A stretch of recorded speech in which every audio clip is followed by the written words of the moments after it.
क्या टॉपिक है? Series LCR circuit सबसे ज्यादा इंपॉर्टेंट है। सबसे ज्यादा क्वेश्चन अगर कहीं से आता है तो एलसीआर सर्किट से आता है। इसमें लिखा है डीओसी। डीओसी का मतलब है दामाद ऑफ सीरीज। ये सब लोगों को पता है कि घर में जब दामाद आते हैं उसे बहुत इज्जत दी जाती है।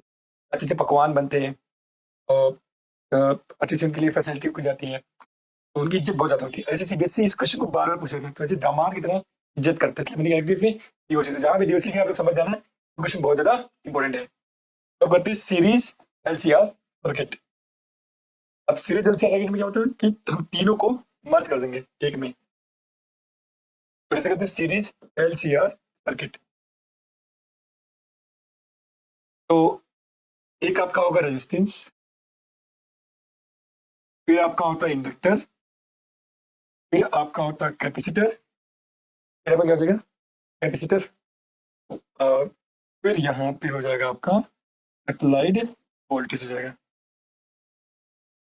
तो ये हो जाएगा आपका V is equal to V naught sine omega t हो जाएगा। इसके ऊपर से वोल्टेज आएगा, ये नाम देंगे वी आर। इंडक्टर है तो वी एल हो जाएगा, और कैपेसिटर है तो आपका वी सी हो जाएगा।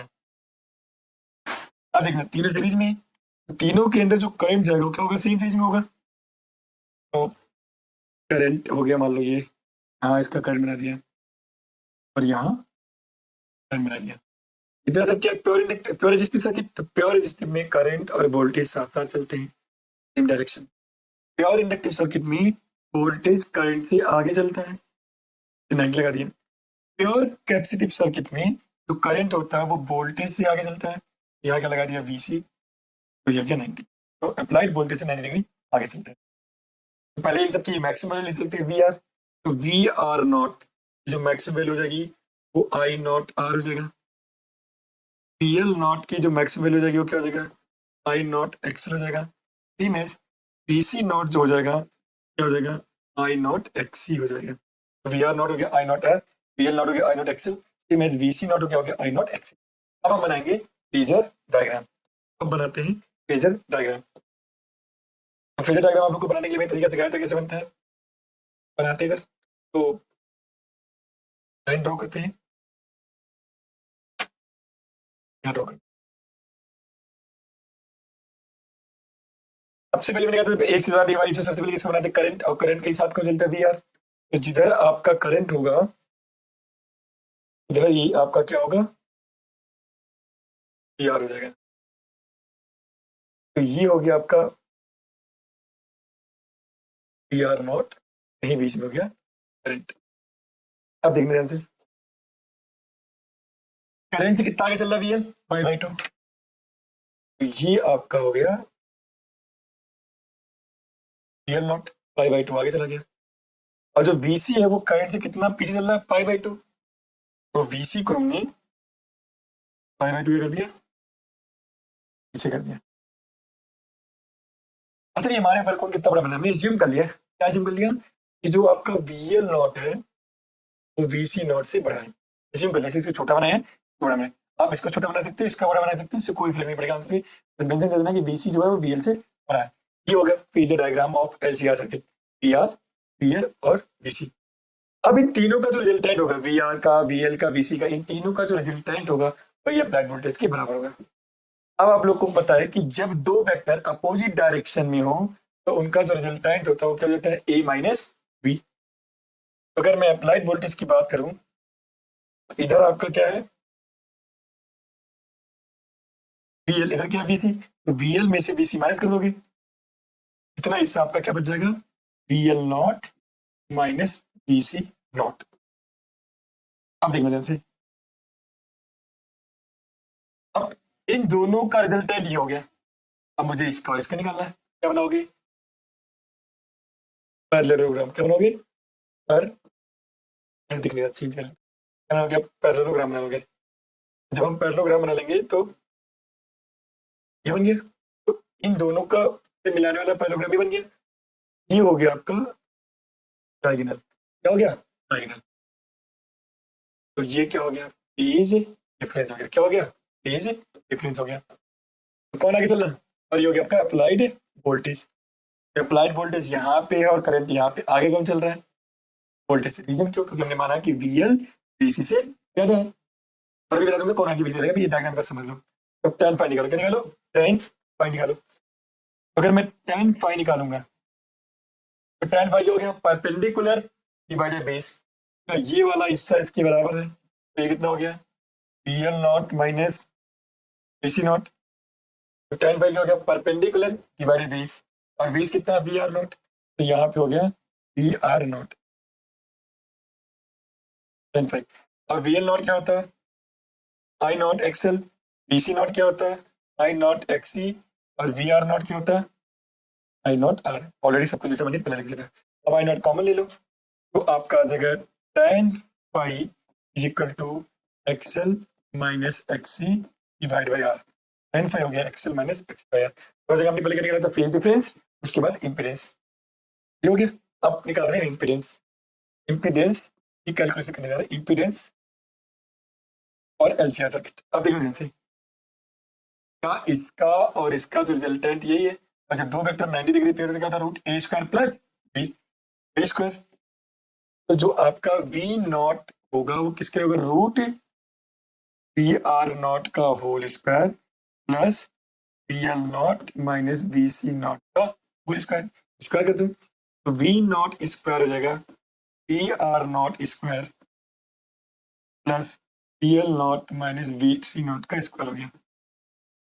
तो हो गया वी नॉट स्क्वायर, ये आ गया होता आई नॉट आर, तो आई नॉट आर का होल स्क्वायर। और वी एल नॉट क्या होता है? I not x l minus I not x l, और बी सी नॉट होता है I not x c whole square. तो वी नॉट स्क्वायर क्या हो जाएगा? यहाँ से हो जाएगा I not square r square, और यहाँ भी आई नॉट कॉमन है तो कॉमन लो, तो जगह आई नॉट स्क्वायर ब्रैकेट में जाएगा एक्सएल माइनस एक्सी का होल स्क्वायर। अब आई नॉट कॉमन ले लो, ऐसे करोगे तो we not square is equal to, अगर मैं आई नॉट कॉमन ले लूँ, आई नॉट स्क्वायर तो जगह R square plus XL minus XC का होल स्क्वायर कॉमन ले लिया हमने।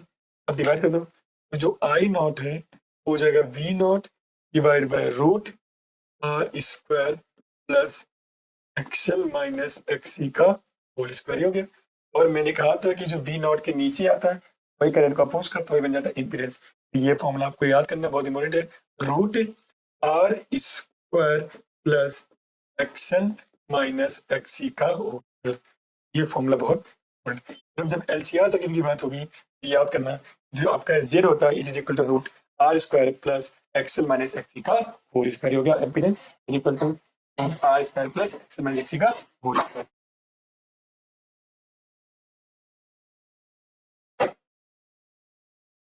ठीक है, अब पढ़ लेते हैं इंपॉर्टेंस या स्पेशल केस पढ़ लेते हैं एलसीआर सर्किट में क्या क्या ये हो सकती है। स्पेशल केस डिस्कस करते हैं। स्पेशल केस, स्पेशल केस में आ गया पहला केस, फर्स्ट केस। हमने एज्यूम किया, हमने क्या एज्यूम कर लिया? हमने ये मान के सॉल्व किया है कि जो VL है वो BC से बड़ा है। हमने क्या मान लिया कि जो VL नॉट है वो BC नॉट से बड़ा है। अब VL नॉट क्या होता है? I not XL greater than I not, I not से आई नॉट कट गया, इसके मतलब जो XL है वो XC से क्या है? बड़ा है। इसको बोलते हैं डोमिनेटिंग इंडक्टेंस। डोमिनेटिंग इंडक्टेंस क्या बोला कि डोमिनेटिंग इंडक्टेंस? क्योंकि जो इंडक्टर है उसका जो नेचर, इंडक्टिव नेचर, वो ज्यादा है किससे? कैपेसिटिव नेचर में। अब देखना, कैपेसिटर किसको आगे करना चाहता है? करंट को। इंडक्टर किसको आगे करना चाहता है? वोल्टेज को। जीता कौन? इंडक्टर। क्योंकि जीतेगा जो डोमिनेटिंग नेचर में उसी की तो सुनवाई होगी, उसकी तो बात चलेगी जो डोमिनेटिंग में होगा। क्योंकि डोमिनेटिंग इंडक्टेंस क्या होगा? इंडक्टेंस ज्यादा है as compare to inductive capacitance से, और इंडक्टर चाहता है कि वोल्टेज आगे रहे और करंट पीछे। इसलिए देखो हमने जो सॉल्व किया था ये मान के, वोल्टेज आगे तो करंट पीछे। इस केस में कौन आगे जाएगा? इस केस में वोल्टेज आगे होगा, करंट पीछे होगा। तो tan फाई हम क्या लिखेंगे? XL minus XC by R, थोड़े पूरे भी तो, और आई हो जाएगा I naught sine omega T minus five voltage. ये पहला केस। और बिहेव एज, इस सर्किट की तरह ये बिहेव कर रहा है, behave as L R circuit. इसकी तरह बिहेव कर रहा है एल आर सर्किट। कि LR सर्किट में भी वोल्टेज आगे चलता है 5 से।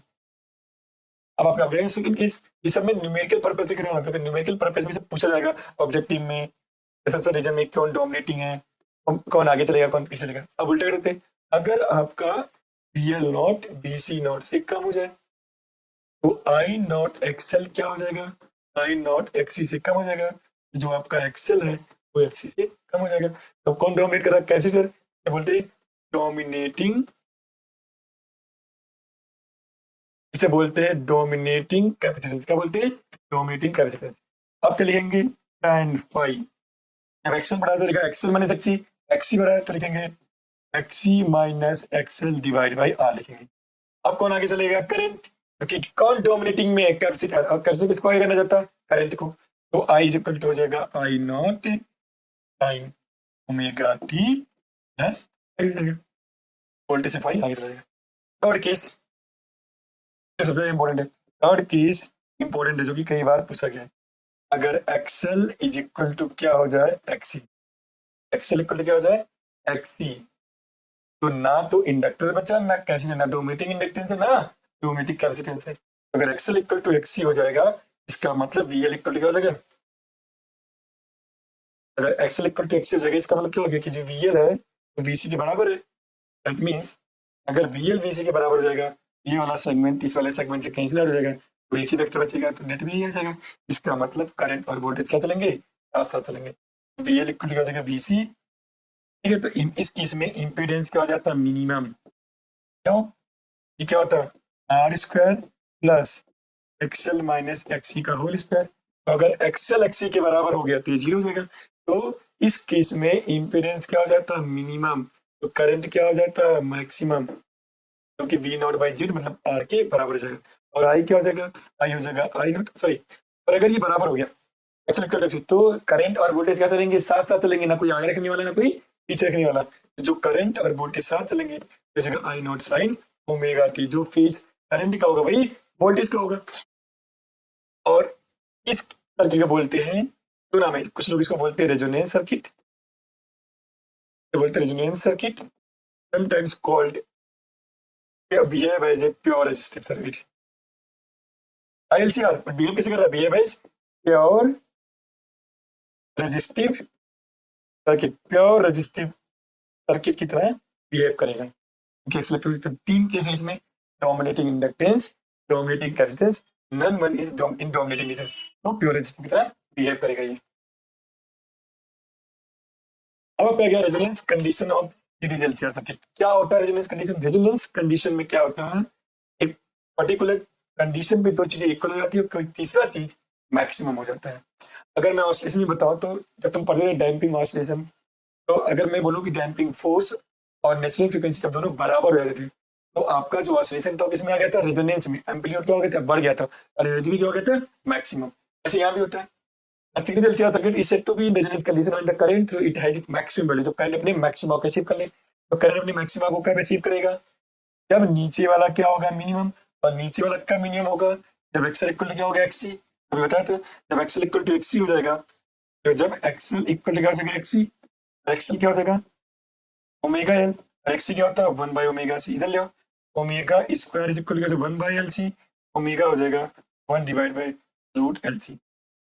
जिस फ्रीक्वेंसी पे फिनोमिना होता है कि XL इक्वल टू XC हो जाए, उस फ्रीक्वेंसी को बोलते हैं रेजोनेंस फ्रीक्वेंसी, इसलिए इसको अलग सिंबल देते हैं ओमेगा नॉट। ओमेगा नॉट क्या हो जाएगा 1 डिवाइड बाय रूट LC, ये होता है रेजोनेंस एंगुलर फ्रीक्वेंसी। और ओमेगा नॉट को मैं क्या लिखता हूँ 2 पाई न्यू नॉट, तो 2 पाई न्यू नॉट क्या हो जाएगा 1 डिवाइड बाय रूट LC, तो न्यू नॉट कितना हो जाएगा 1 divide by 2 pi root LC, और ये हो गया रेजोनेंस फ्रीक्वेंसी। तो न्यू नॉट हो गया, तो अगर रेजोनेंस फ्रीक्वेंसी आएगा तो 1 divide by 2 pi root LC, और अगर एंगुलर फ्रीक्वेंसी आएगा, एंगुलर रेजोनेंस फ्रीक्वेंसी, तो omega naught equal to 1 by root LC। ठीक है, तो रेजोनेंस फ्रीक्वेंसी किस पे डिपेंड करता है, L और C पे। किस पे डिपेंड करता है, L और C पे। बट अब जब रेजोनेंस हो जाएगा तभी मैंने तुम लोग को बताया था कि I naught is equal to V naught by R जाता है। तो रेजोनेंस कब आएगा, ये सिर्फ और सिर्फ ये L और C पे डिपेंड करता है। बट रेजोनेंस कंडीशन पे सर्किट में कितना करंट फ्लो होगा उसको डिनोट करने वाला सिर्फ R है। रेजोनेंस कंडीशन में करंट कितना फ्लो होगा सर्किट में, it's only determine the resistance applied और रेजोनेंस फ्रीक्वेंसी कितना होगा कैसे चेंज कर सकते हैं, किस चीज पर डिपेंड करता है, only depends on L and C, R का कोई रोल नहीं था। रेजोनेंस आएगा कब वो आर डिसाइड नहीं करेगा, बट रेजोनेंस आ गया उस पर करंट कितना आएगा वो डिसाइड करता है आपका रेजिस्टेंस। अब करेक्टर आ गया, कैरेक्टरिस्टिक्स ऑफ रेजोनेंस सर्किट बता दिया ऑलरेडी मैंने। रेजोनेंस में एक्सएल इक्वल टू एक्सी होता है, एंगुलर फ्रीक्वेंसी 1/√LC होता है, करंट मैक्सिमम होता है, और क्या नाम है वोल्टेज और करंट सेम फेज में चलते हैं। और जो सीरीज रेजोनेंस सर्किट है वो आगे किसी वैल्यू पे भी पॉसिबल है क्योंकि आर पे डिपेंड नहीं करता। और समटाइम्स कॉल्ड एक्सेप्टर सर्किट।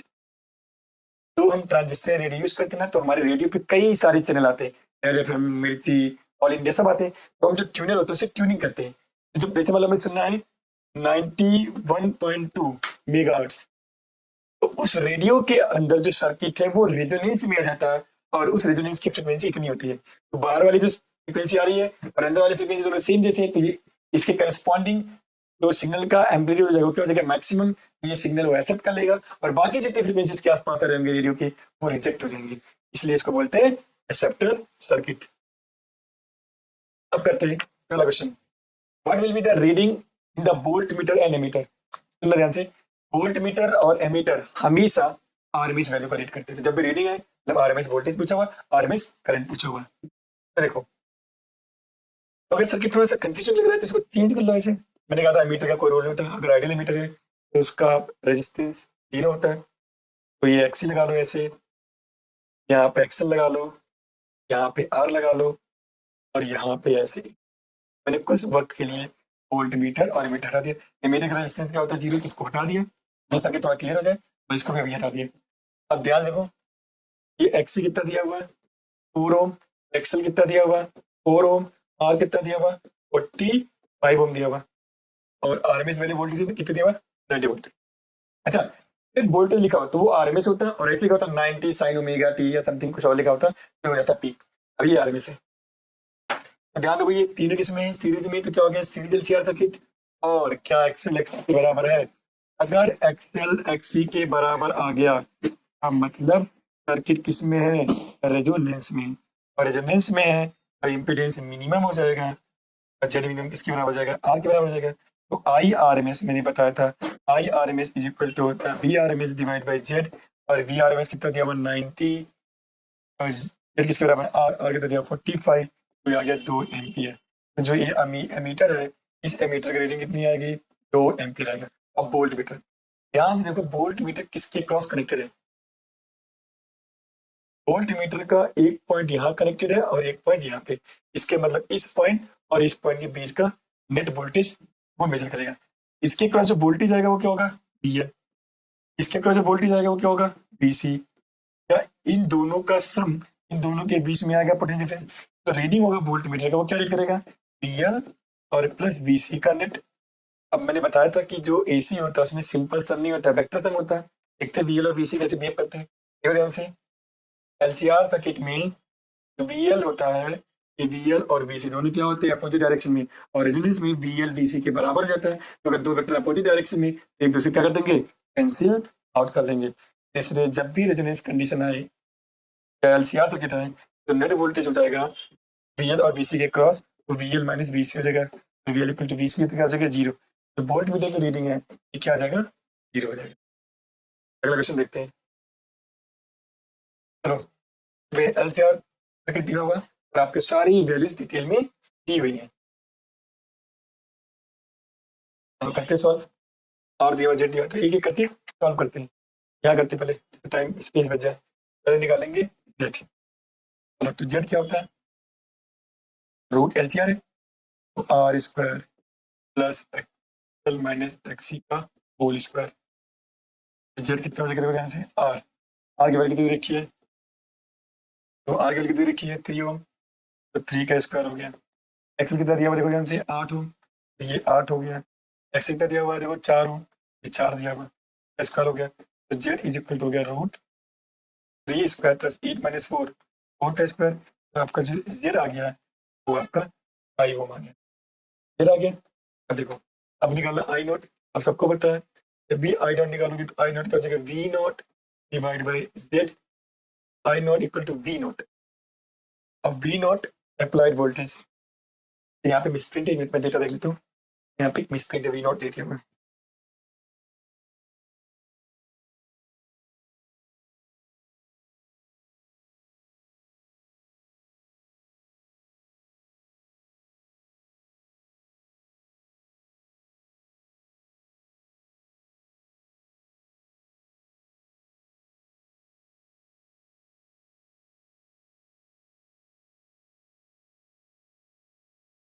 जो आपको V दिया हुआ है वो दिया हुआ है 40 साइन।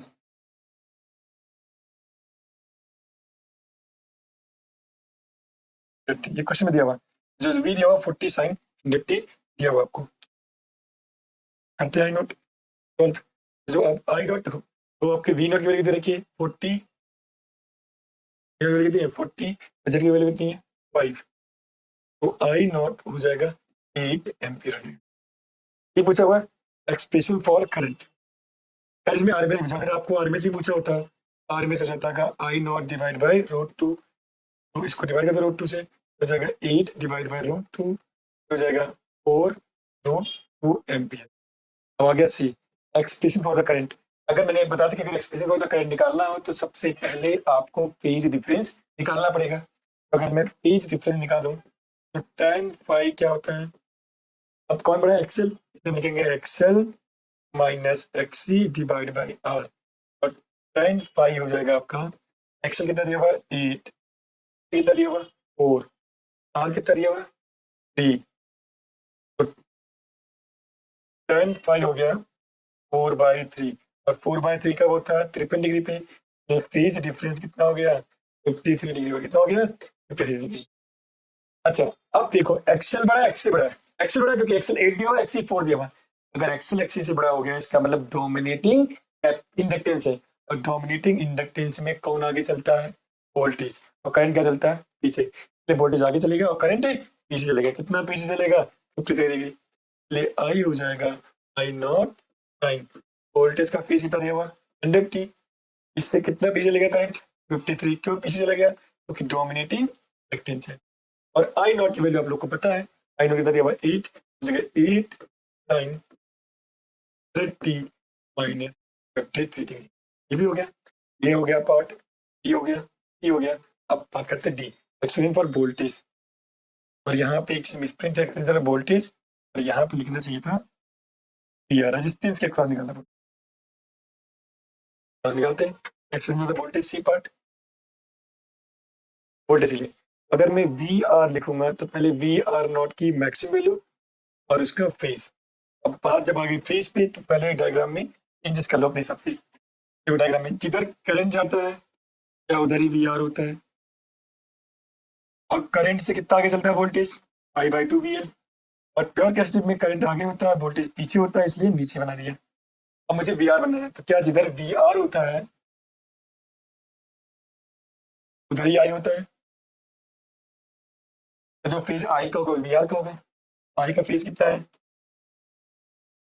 100t माइनस 53, ये वी आर का भी फेज आ गया, और वी आर क्या हो जाएगा I not R sine 100t minus 53, तो वी आर कितना हो जाएगा, देखो ध्यान से आई नॉट, आई नॉट कितना दिया हुआ 8, आर कितना दिया हुआ 3, 8 इंटू 3 कितना हो गया 24, डी आ गया 24 टाइम 100t माइनस 53 डिग्री, ये पार्ट हो गया। अब करते हैं ये पार्ट, ये क्या दिया हुआ एक्सप्रेशन फॉर वीएल, चलो वीएल लिखो, तो वीएल लिखने के लिए पहले उसकी मैक्सिमम वैल्यू और फिर भाई उसका फेज, अगर मैं बात करूं वीएल, तो जो वीएल है वो करंट से कितना आगे चल रहा है π/2, तो जो भी करंट का फेज होगा उसमें π/2 ऐड कर दो, तो 100t माइनस 53 प्लस 90 ऐड कर दो। अब देखो वीएल लिखना है, वीएल नॉट क्या होता है आई नॉट एक्सएल होता है टाइम 100t, और 90 में से 53 माइनस कर दोगे तो ये आ जाएगा 37 डिग्री।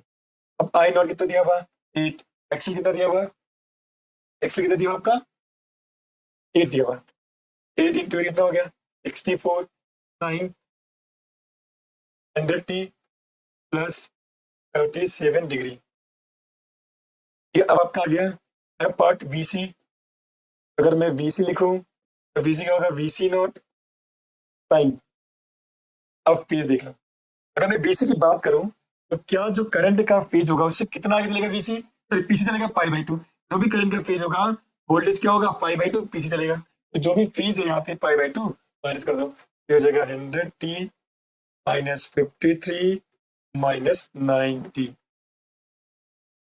तो VC और VC नॉट क्या होता है I not XC time 100t minus 143। अब ध्यान से आई नॉट कितना दिया हुआ 8, एक्स कितना दिया हुआ 4, हो जाएगा 32 टाइम 100t माइनस 143। तो ये आंसर आ गया। तो अगर आपको पेज लिखना आता है, सारी डेटा लिखनी आती है अच्छे से, तो आप सारी चीज लिख सकते हो अच्छे से, कैसे कैसे करना है। ये क्वेश्चन हो गया। अब नेक्स्ट देखते हैं। अगला आ गया graph between reactance of LCR circuit and frequency. पहले ये वाला ग्राफ बनाना है। अगर आपको ग्राफ बनाना हो, जिसे मैंने अभी बताया था, I is equal to V naught divide by root R square plus XL minus का होल स्क्वायर। अगर मैं लिखूं I is equal to V naught divide by R square, XL हो जाएगा omega L minus 1 by omega C का whole square. अगर मुझे graph बनाना हो, ग्राफ एक बार ग्राफ पूछा गया, मान लो हमने इधर ले लिया ओमेगा या फ्रीक्वेंसी न्यू ले लिया, इधर ले लिया करंट। तो स्टार्टिंग में ध्यान से देखो, जब फ्रीक्वेंसी बहुत लो होगा, अगर मैं 0 मान लूं, तो देखो जो ओमेगा एल हो जाएगा वो 0 हो जाएगा और ये हो जाएगा इन। अब जैसे जैसे ओमेगा बढ़ेगा, क्या ओमेगा एल बढ़ेगा, तो मान लो ये बढ़ के हो गया 100 और ये घट के मान लो 4 हो गया, फिर ये और बढ़ा, फ्रीक्वेंसी बढ़ी, ये हो गया मान लो 200 हो गया और ये घट के इतना हो गया, मान लो ये 800 हो गया, फिर ये बढ़े इतना हो गया 500 और फिर ये भी 500 हो गया। अभी कंटिन्यू बढ़ रहा है, ये मान लो बढ़े इतना हो गया 600, ये मान लो घटे इतना हो गया 400। अब देखा ध्यान से, तो अभी इन दोनों का अगर मैं डिफरेंस की बात करूं, इन दोनों के डिफरेंस की बात करूं, तो 0 और इन्फाइनाइट का डिफरेंस कितना आ जाएगा, इन्फाइनाइट। इन दोनों का डिफरेंस कितना हो जाएगा 900, इन दोनों का डिफरेंस कितना हो जाएगा 600, इन दोनों का डिफरेंस कितना हो जाएगा 0 और इन दोनों का डिफरेंस कितना हो जाएगा। इसका मतलब स्टार्टिंग में omega L minus 1 by omega C infinite था, फिर इसकी वैल्यू घटते घटते घटते 0 हो गया। क्यों ऐसा, क्योंकि पहले ओमेगा सी बहुत बड़ा था, 2 मिनट के बीच में था, एक्सेल 0 था, लेकिन धीरे धीरे ओमेगा एल बढ़ता गया और 1 बाई ओमेगा सी घटता गया, ये दोनों दोनों बराबर हो गए। और जब दोनों बराबर हो गए तो क्या हो गया, रेजोनेंस। तो जैसे जैसे ओमेगा बढ़ रहा है, क्या इन दोनों का डिफरेंस कम हो रहा है, और अगर इनका डिफरेंस कम हो रहा है तो आई क्या होगा, बढ़ेगा। और स्टार्टिंग में ये जो जेड है आपका, तो ये चीज इनफाइनाइट हो गया, तो जेड भी इनफाइनाइट होगा, तो करंट क्या हो जाएगा 0। और जैसे जैसे मैं आगे बढ़ूंगा, यार इन दोनों का डिफरेंस कम होता जा रहा है, आई बढ़ेगा, और आई बढ़ते बढ़ते बढ़ते बढ़ते अपनी पीक को अचीव कर लेगा। लेकिन इस पीक को अचीव करने के बाद फिर से दोनों का डिफरेंस बढ़ने लग गया, ये बढ़ेगा तो फिर करंट क्या होगा, घटने लगेगा। और जिस फ्रीक्वेंसी पे करंट मैक्सिमम हुआ उसे बोला जाता है रेजोनेंस फ्रीक्वेंसी। तो कभी ग्राफ आ जाए आई और ओमेगा में, तो ग्राफ ऐसे बने, ठीक है, आई और ओमेगा में ग्राफ ऐसे बनेगा। अगर मैं अलग अलग आर पे ग्राफ बनाऊं, मान लो रेजिस्टेंस हो गया, अलग अलग रेजिस्टेंस में मैं ग्राफ बनाऊं, तो मैंने कहा था रेजोनेंस पे जो करंट आता है वो आता है V naught by R. Resonance कब आएगा, वो तो 1 divide by root L C. तो अगर अलग अलग आ रहे हो तो सारे सारे के सारे सबके रेजोनेंस फ्रीक्वेंसी सबकी क्या होगी, सेम, और सबकी करंट अलग अलग होगी। इसका रेजिस्टेंस कम होगा तो करंट ज्यादा मिलेगा। इस वाले ग्राफ में आर कम होगा और इस वाले ग्राफ में आर मैक्सिमम होगा, हाई होगा। कैसा ग्राफ बनेगा, उल्टा भी करिए और पूछ लेता है।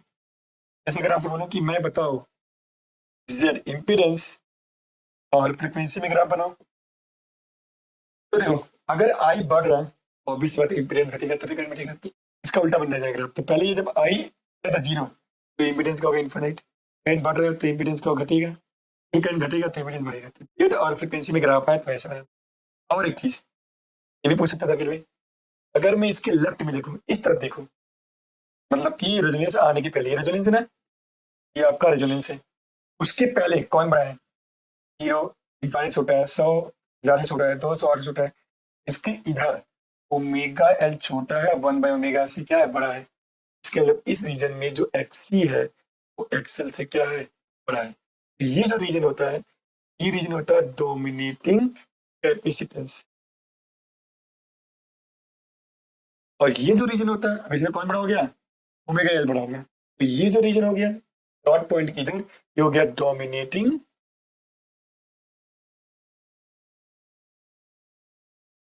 इंडक्टेंस। कोई भी ग्राफ हो जहाँ पे रेजोनेंस फ्रीक्वेंसी ओमेगा नॉट, उसके लेफ्ट में होता है डोमिनेटिंग कैपेसिटेंस और राइट में होता है डोमिनेटिंग इंडक्टेंस। अब ग्राफ आ गया, graph between reactance of LCR circuit and frequency, तो रिएक्टेंस के बीच में होता है। अगर आ जाए इम्पीडेंस, क्या आ जाए इम्पीडेंस, तो ग्राफ ये बनेगा। अगर आ जाए रिएक्टेंस, इम्पीडेंस और रिएक्टेंस में फर्क है। इम्पीडेंस की बात की जाए तो जो आपका इम्पीडेंस होता है वो जेड होता है, root R square plus XL minus XC का, एक्सएल माइनस एक्सी का होल स्क्वायर, ये हो गया इम्पीडेंस। अगर मैं रिएक्टेंस की बात करूं तो रिएक्टेंस दो टाइप होता है, तो एक्सएल होगा ओमेगा एल, या तो एक्सी होगा 1 डिवाइड बाई ओमेगा। ये हो गया रिएक्टेंस, क्या हो गया, ये हो गया रिएक्टेंस और ये हो गया इम्पीडेंस हो गया, और ये आपका क्या हो गया रिएक्टेंस हो गया। तो इम्पीडेंस के लिए ग्राफ बनाते हैं, रिएक्टेंस के लिए बनाना है। अब एलसीआर सर्किट में दो रिएक्टेंस होता है, एक्सएल और एक्सी, तो नेट रिएक्शन क्या होता है एक्सएल माइनस एक्सी, तो ग्राफ बनाना। देखो तो ग्राफ अगर बनाना हो आपको एक्सएल माइनस एक्सी में और फ्रीक्वेंसी बनाना हो या ओमेगा बनाना हो, तो देखो ध्यान से, ग्राफ में जवाब मिल जाएगा। ओमेगा एल के एक्सएल, ओमेगा सी के एक्सी। स्टार्टिंग में जो ओमेगा एल होता है वो छोटा होता है, ओमेगा सी क्या होता है बड़ा होता है। स्टार्टिंग में जो एक्सएल है वो छोटा होगा, ओमेगा सी बड़ा होगा। तो ये स्टार्टिंग में जीरो होता है और एक होता है इनफाइनाइट, तो जीरो माइनस इनफाइनाइट होगा इनफाइनाइट, तो ग्राफ कहाँ से होगा इनफाइनाइट से, नेगेटिव इनफाइनाइट से। ये एक्सी बड़ा है लेकिन धीरे धीरे घटेगा, घटते घटते कहाँ पे आएगा रेजोनेंस पे, और रेजोनेंस पे एक्सएल इक्वल टू हो जाएगा एक्सी, एक्स माइनस एक्सी का होगा जीरो। इसके बाद कौन डोमिनेट करेगा एक्सएल, और एक्सी क्या हो जाएगा छोटा, तो वैल्यू बड़ी होगी, तो बनिए ग्राफ ऐसा। उल्टा पूछ ले, अगर किसी ने कहा कि भाई एक्सी माइनस एक्सएल चाहिए, तो पहले ये बड़ा था फिर ये छोटा हुआ, तो जो ग्राफ नेगेटिव में था वो पॉजिटिव में आ जाएगा, जो पॉजिटिव में वो नेगेटिव में आ जाएगा, तो ग्राफ कुछ ऐसा बन जाएगा। बढ़िया लगा, जहाँ पे एक्सएल माइनस एक्सी जीरो हो गया वो आपका रेजोनेंस फ्रीक्वेंसी होगा। ऐसे क्वेश्चन आ जाए, ग्राफ आ जाए, इसके लिए तैयार रहना और अच्छे से करके जाना एग्जाम में। Graph between impedance and frequency तो ऑलरेडी करा दिया, इम्पीडेंस और फ्रीक्वेंसी ग्राफ मैंने करा दिया, इम्पीडेंस एंड फ्रीक्वेंसी।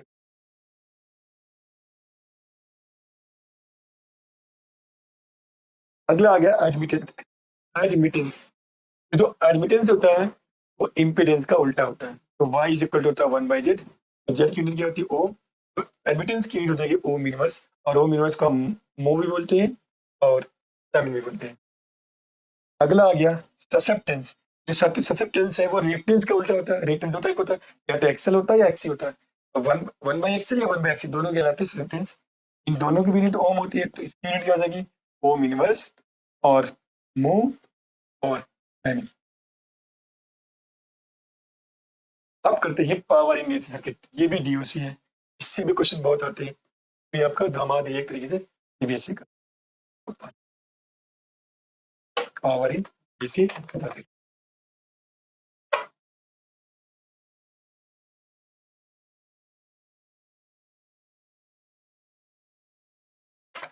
क्लास हो गया पढ़ाते पढ़ाते।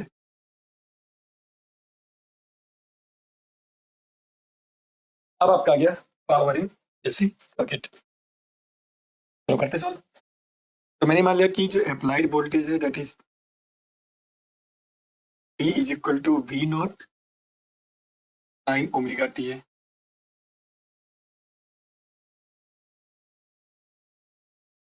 तो करंट है वो है आपका I naught sine omega T plus five.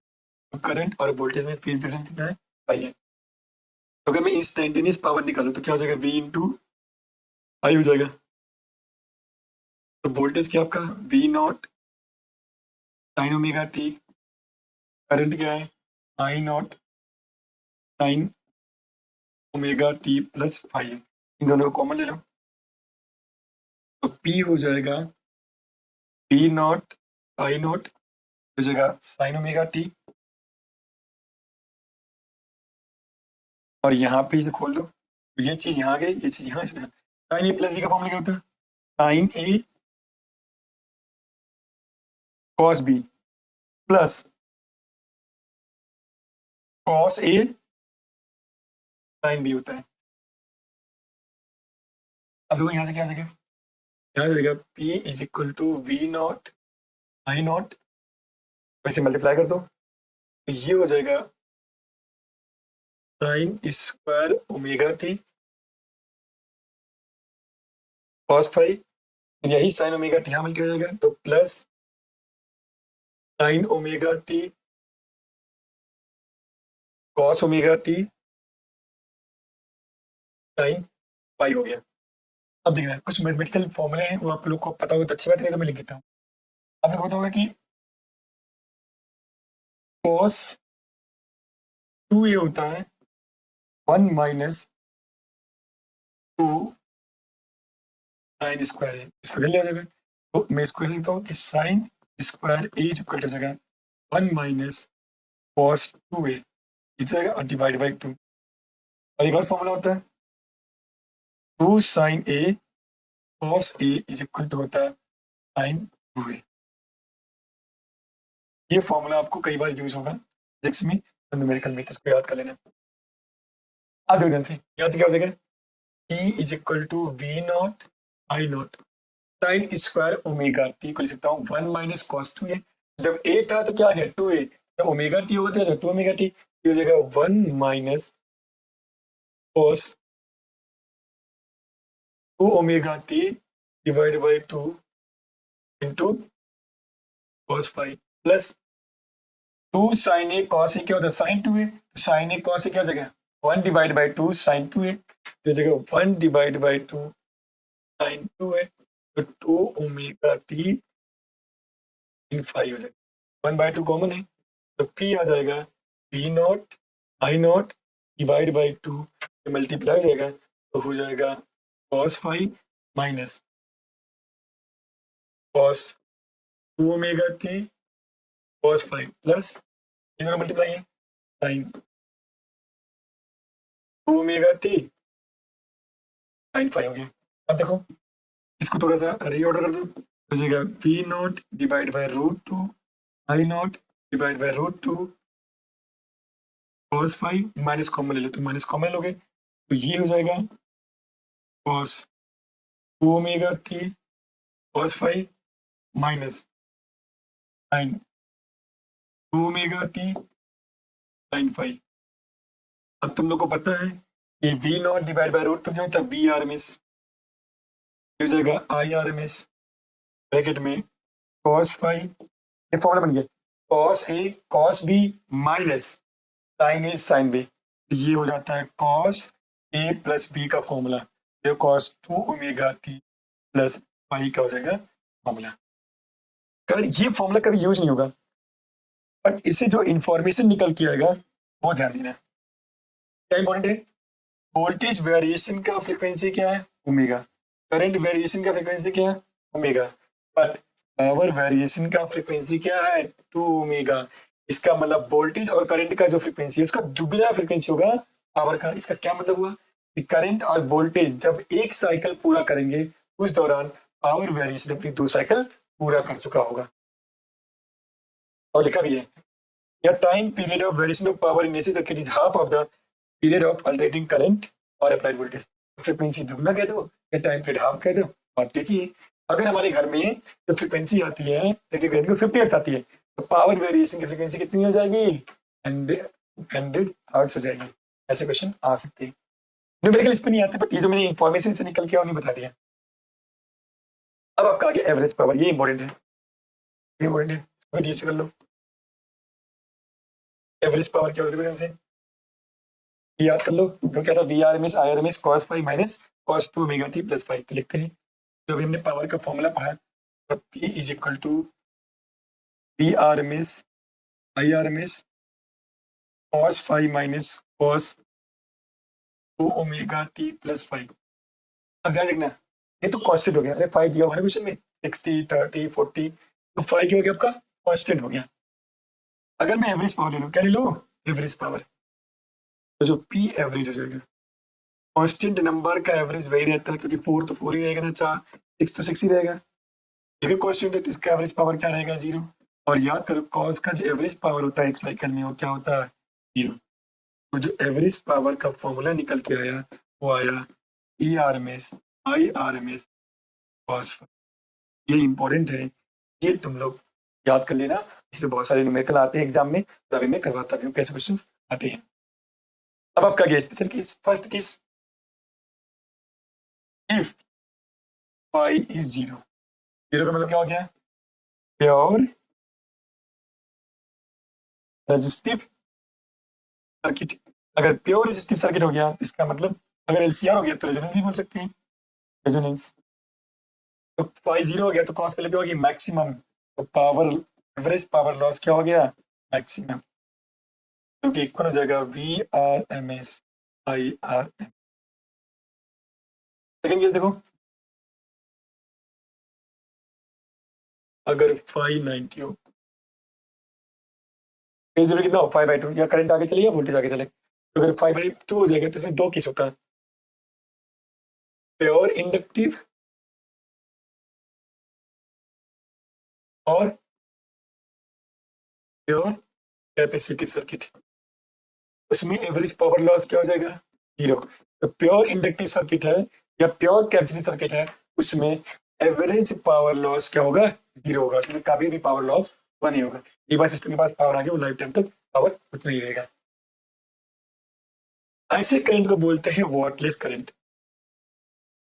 Wattless current, what किसकी होती है, पावर, पावरलेस करंट।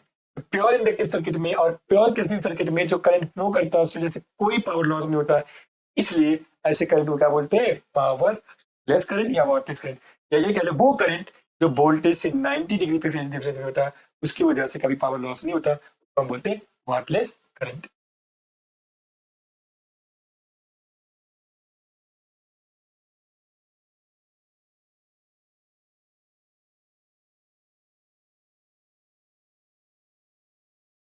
अब आपका आ गया पावर फैक्टर, क्या आ गया, power factor.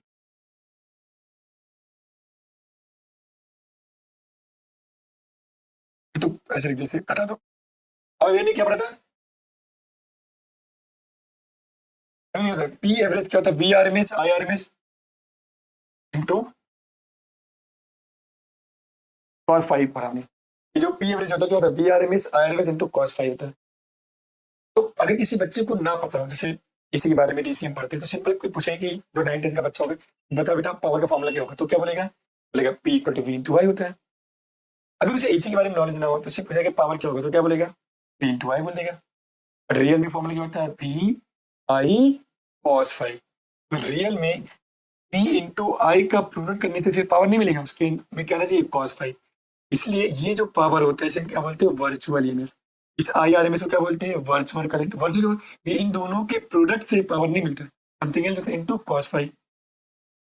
VRMS into IRMS does not give the power, ये रियल पावर नहीं देता, and it is called apparent power. अगर किसी बच्चे ने इन दोनों का मल्टीप्लाई करके पावर बता दिया, ये एक्चुअल पावर नहीं होगा, इसे बोलते हैं एपरेंट पावर। तो इन दोनों का जो प्रोडक्ट होगा उसे बोलते हैं एपरेंट पावर। और ये क्या होगा, एक्चुअल पावर। तो अगर मैं ट्रू पावर लिखूं, ये जो चीजें क्या है, ट्रू पावर है, तो ट्रू पावर क्या हो जाएगा, एपरेंट पावर। और इस कॉस पाई का नया नाम रखा गया, इसे बोला गया पावर फैक्टर। क्या बोला गया, पावर फैक्टर। पावर फैक्टर क्या हो जाएगा, true power divide by apparent power. Power factor में क्या बन गया, कॉस फाइव। अब सुनना, जितने भी हमने सर्किट में पढ़ लिए, पाई की मैक्सिमम वैल्यू कितनी थी, पाई बाई टी। वो प्योर इंडक्टिव या प्योर कैपेसिटिव में, बाकी हर जगह जो पाई था वो 90 से कम था। इसका मतलब पाई की जो वैल्यू होगी, ये जो पाई है ये हमेशा 0 से लेके 90 के बीच में होगा, और इस बीच में कॉस कभी नेगेटिव नहीं होता, इसलिए पावर फैक्टर हमेशा 0 से 1 के बीच में होगा। और टाइल पाई देखो, XL minus XC by R, या कह सकते हो XC minus XL by R. अच्छा, और एक चीज देख लो, अब इसी चीज के लिए, पावर फैक्टर के लिए, ये पावर फैक्टर अगर मैं सर्किट बनाऊं, जैसे तुम लोग बोलते हो कि कॉस टेन फाइव, जो हमने पढ़ा ना, टेन फाइव पढ़ते हैं एलसीआर सर्किट में, टेन फाइव होता है XL minus XC divide by R होता है। अगर मैं सर्किट बनाऊं, इसको नाम दे दूं फाइव, क्या मैं इसको लिख सकता हूँ एक्सएल माइनस एक्सी, और क्या मैं इसको लिख सकता हूँ आर। टेन फाइव क्या होगा, परपेंडिकुलर बेस। तो ये क्या बन जाएगा, देखो A square plus B square, ये हो जाएगा R square plus XL minus XC का होल स्क्वायर। और इसको हम बोलते हैं इम्पीडेंस। तो एक फॉर्मूला और आ गया कॉस फाई का, अभी आपको पावर फैक्टर निकालना है। cos फाई क्या होता है 20 divide by hypotenuse. cos phi का फॉर्मूला क्या हो गया, cos फाई हो गया आपका r बाई 8 हो गया। ये फॉर्मूला याद करना, बहुत सारे न्यूमेरिकल इस पे आएंगे। अब आपका आ गया वाटलेस करंट, क्या आ गया वाटलेस करंट, जो ऑलरेडी बता दिया। The current is circuit is to be wattless current if the average power consume in the circuit is 0। अब बताया गया कि प्योर इंडक्टिव और प्योर कैपेसिटिव, ये तो ऑलरेडी। अब पहले क्वेश्चन पे आते हैं, फर्स्ट क्वेश्चन पे।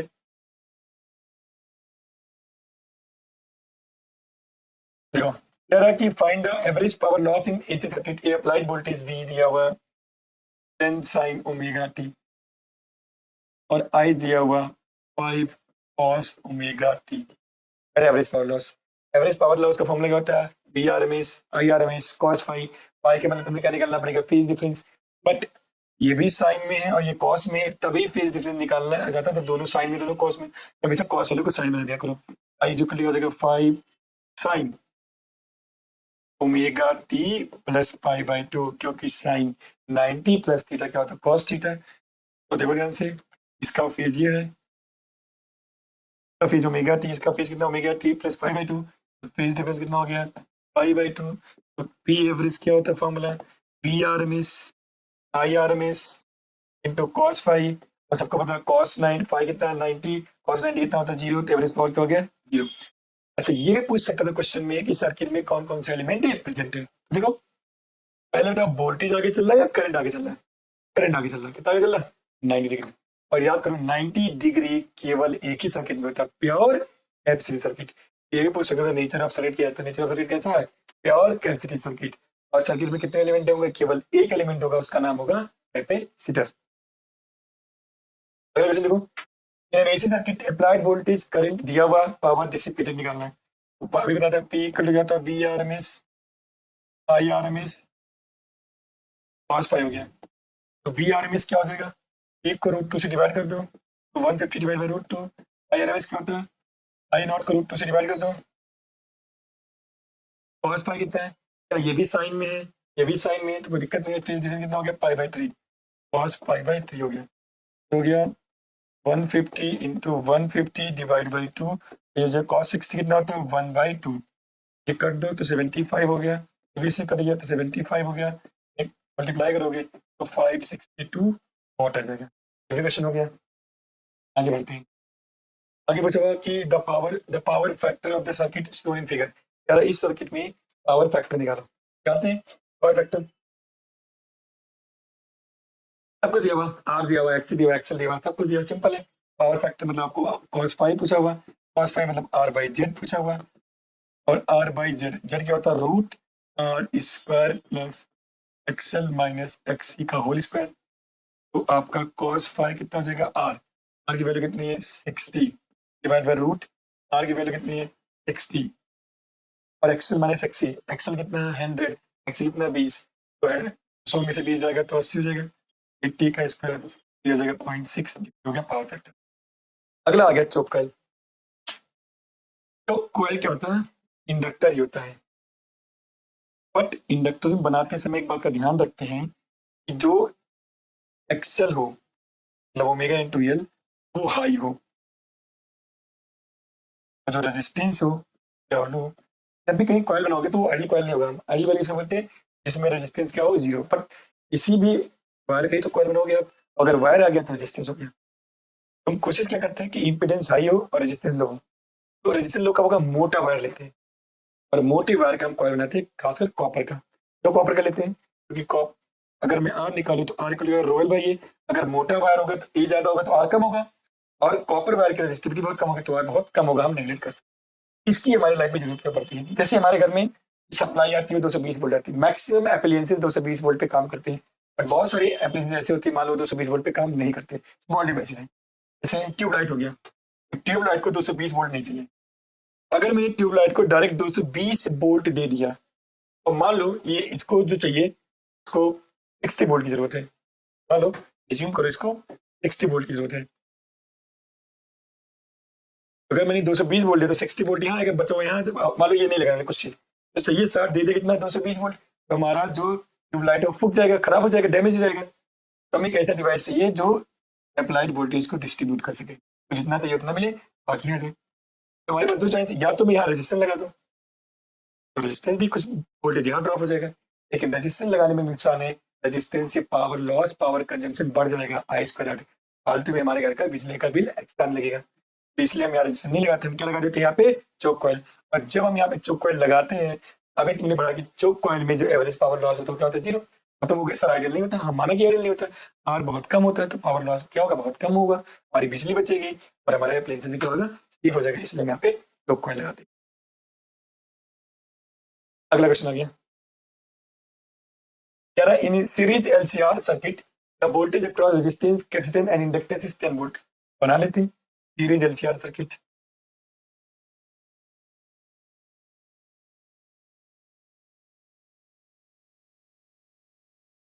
सबके क्रॉस जो वी आर है वो भी 10 वोल्ट है, जो वी एल है वो भी 10 वोल्ट है, और जो वी सी वो भी 10 वोल्ट है।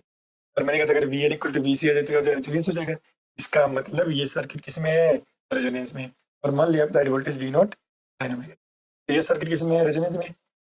इधर capacitance is short circuit, short circuit का मतलब कि इसको दोनों टर्मिनल को एक वायर से कनेक्ट कर दिया जाए, इसका कोई रोल नहीं रहेगा। तो शॉर्ट सर्किट का मतलब एक तरीके से मतलब कि कैपेसिटर को हमने हटा दिया, तो तुम हटाओगी ये सर्किट कैसा बन जाएगा, एल आर सर्किट। क्या बन जाएगा, एल आर सर्किट, यार हो जाएगा वायर। तो क्या रहा, अब बताओ इंडक्टर के क्रॉस कितना वोल्टेज। अब ध्यान से देखना है, वीएल और वी आर क्या है, बराबर है। ये बता कि जो वी आर होता है वो क्या था, आई इंटू आर होता है, जो वी एल होता है क्या वो भी आई इंटू एक्सएल होता है। अगर वी आर वी एल के बराबर है, आई तो सेम ही रहेगा सीरीज में, एक्सएल इक्वल टू आर हो जाएगा। और ये सब 10 दिया हुआ, ये भी 10 दिया हुआ, ये भी 10 दिया हुआ, ये भी 10 दिया हुआ।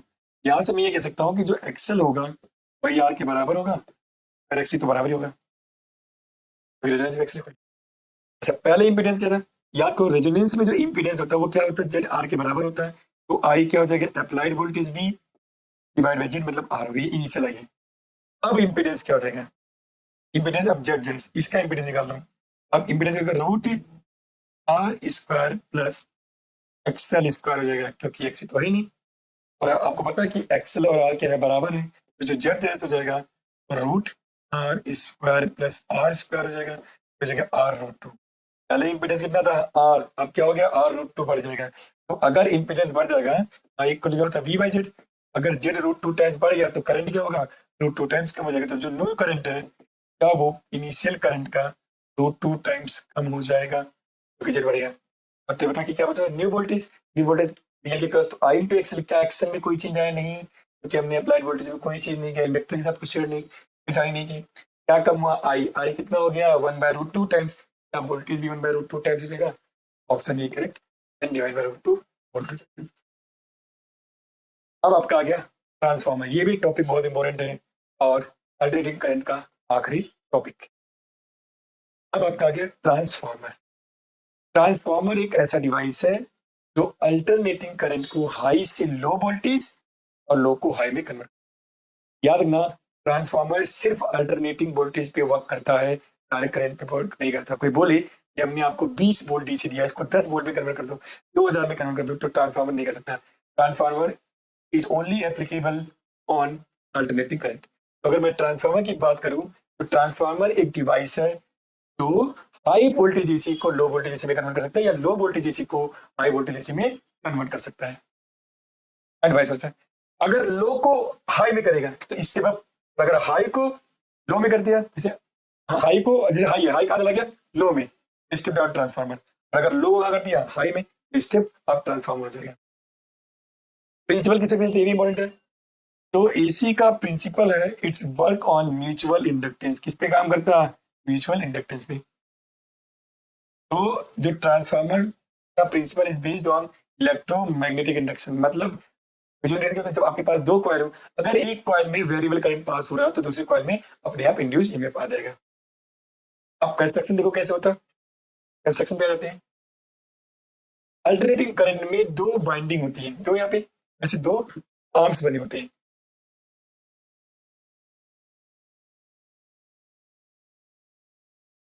और यहाँ पे वायर का टर्न्स होता है और यहाँ पे वायर का टर्न्स होता है, दोनों को डायग्राम में तो दो ऐसे बाइंडिंग होते हैं, इधर इनपुट वाले को बोलते हैं प्राइमरी वाइंडिंग और आउटपुट वाले को क्या बोलते हैं, सेकेंडरी वाइंडिंग। यहाँ पे हम इनपुट वोल्टेज सप्लाई करते हैं, यहाँ पे आउटपुट वोल्टेज सप्लाई करते हैं। और ये ट्रांसफार्मर बना होता है किसका बना था, सॉफ्ट आयरन कोर का बना था। सॉफ्ट आयरन कोर का ये बना था, देखो ऐसे बनाते हैं इसको। जब भी आपको ट्रांसफार्मर बनाना होता है तो हम क्या करते हैं, एक ऐसे सॉलिड मेटेलिक सीट नहीं लेते, हम ऐसे पतले पतले मल्टीपल सीट लेते हैं। जैसे एक सीट हो गया, एक सीट आपका ये हो गया, एक सीट आपका ये हो गया, ऐसे कई सारे मल्टीपल हम सीट्स लेते हैं। और इन मल्टीपल सीट्स को एक दूसरे से क्या कर देते हैं, लेमिनेट कर देते हैं। लेमिनेट का मतलब जैसे ये आपका सीट हो गया, तो इस सीट को हम क्या करेंगे, इस सीट को इंसर्ट कर देंगे, इसके ऊपर ऐसे कोई कवर लगा देंगे पॉलीथीन का, या इधर लगा देंगे। इसके बाद इसको भी इंसर्ट कर दिया, फिर इसको भी इंसर्ट कर दिया, और ऐसे सबको इंसर्ट करके ऐसे क्या बना देंगे, आपको पूरा सीट बना देंगे। अब सीट बनाने के बाद क्या होगा,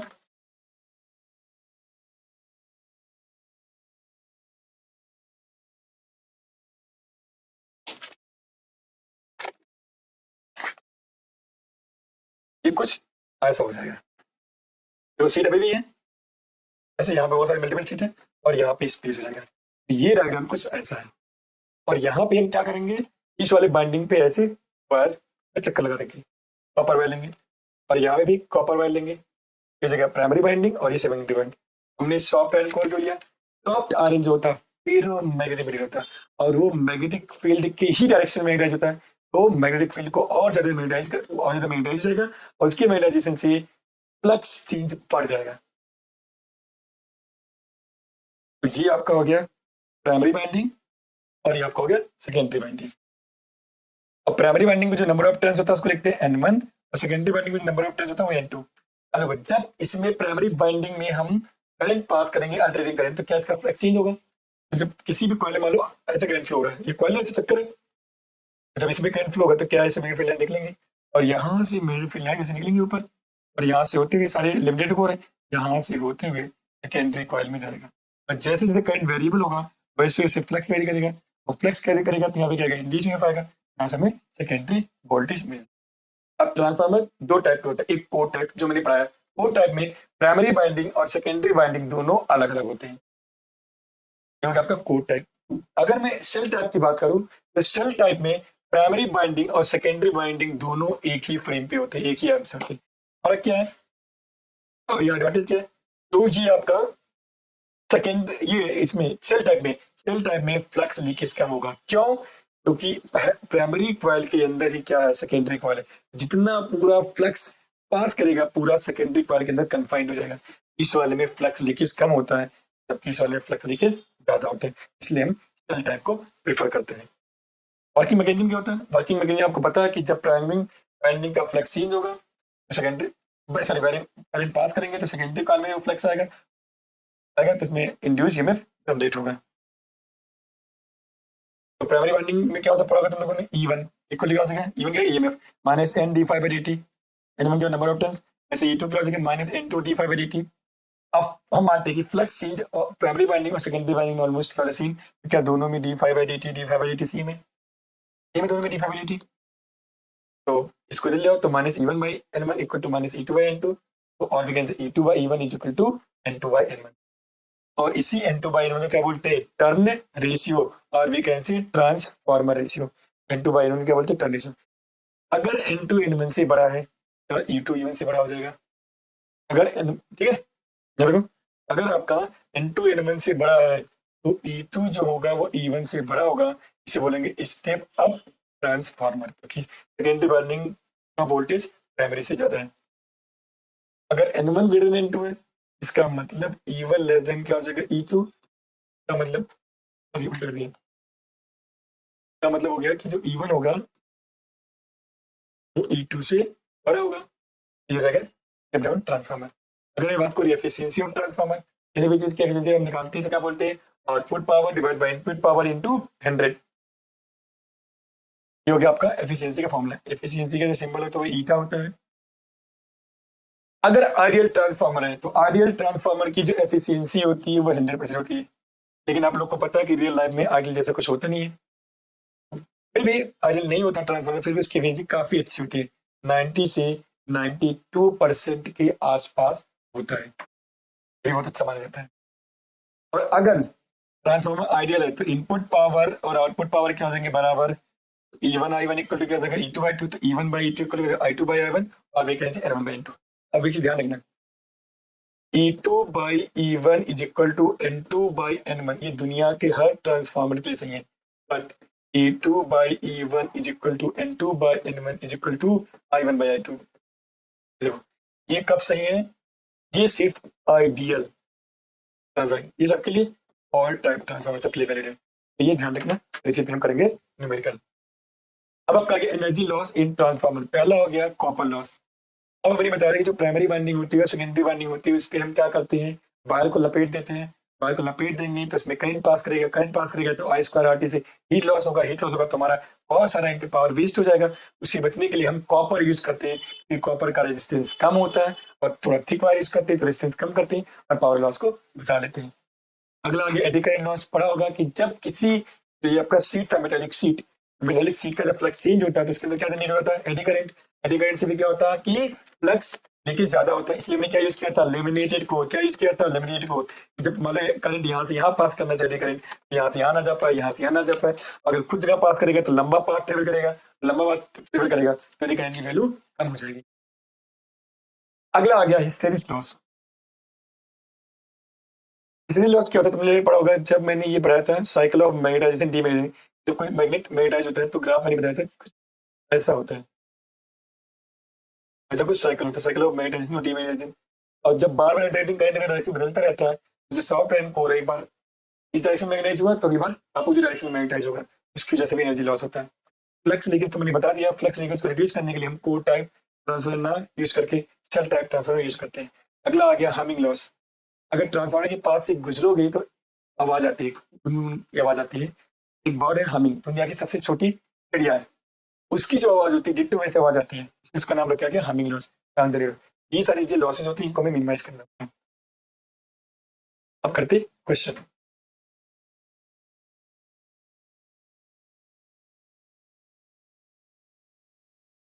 the primary coil of an ideal step up transformer has 100 turns, N1 कितना दिया हुआ है, the transformer ratio is also 100, मतलब N2/N1 कितना दिया हुआ 100, N1 कितना दिया हुआ 100, यहाँ पुट कर दोगे तो N2 कितना आ जाएगा 10000 हो गया। चलो, तो आगे पहले number of turns in secondary coil, पहला पार्ट तो आपका हो गया। The current in the primary coil, ठीक है ना। अब क्वेश्चन में यहाँ पे कहीं मेंशन नहीं किया कि ट्रांसफार्मर कैसा है, तो कोई इन्फॉर्मेशन दे रखा तो हम क्या मानेंगे, आइडियल। और यहाँ देखो कि the input voltage and power are 220 volt और 100 वोल्ट। इनपुट वोल्टेज मतलब आपको E1 दिया हुआ है और इनपुट पावर दिया हुआ है P1 1100। तो कि द करंट है प्राइमरी कॉइल। अब तुम्हें पता है कि जो P1 होगा V इंटू आई, हम क्या करेंगे E1 इंटू I1। E1 कितना है 1100, E1 कितना है 220 इंटू I1, इधर ले आओ 1100 220 इज इक्वल टू क्या हो गया I1, तो 0 से 0 कैंसिल आउट हो गया, ये अभी कट जाएगा 11 से तो ये 10 हो जाएगा, इज इक्वल टू I1 आ जाएगा, I1 आ गया 5 एम्पियर। ये भी कर लिया, हम ये भी कर लिया। वोल्टेज अक्रॉस सेकेंडरी कॉइल, क्या पूछा वोल्टेज अक्रॉस सेकेंडरी कॉइल, तो अभी बताया था मैंने E2/E1 is equal to N2/N1, ये ऑलरेडी 100 दिया हुआ है।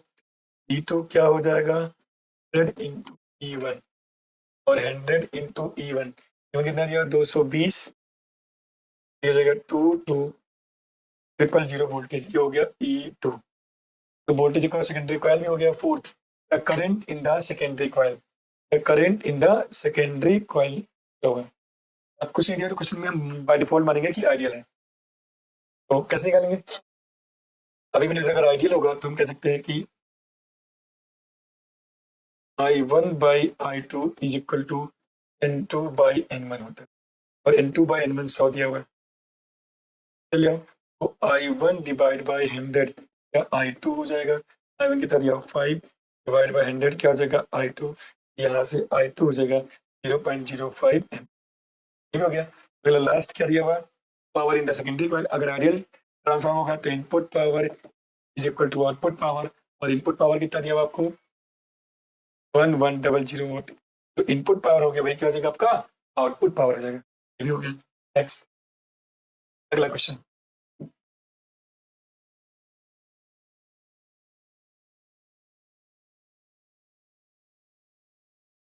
Calculate the current drawn by the primary coil of a transformer it step down 200 volt to 20 volt. इसका मतलब जो आपका E1 है वो 200 वोल्ट है और जो आपका E2 है वो 20 वोल्ट है। Operate a device of resistance 20 ओम, मतलब आउटपुट। एक काम करना, तो R2 हो गया 20 ohm. Assume the efficiency of transformer भी 80%। आइडियल नहीं है एफिशिएंसी का। I1 पूछो, क्या पूछो आपसे? I1 तो पहले R2 तो निकल जाएगा। अरे E2 इज इक्वल टू क्या हो जाएगा?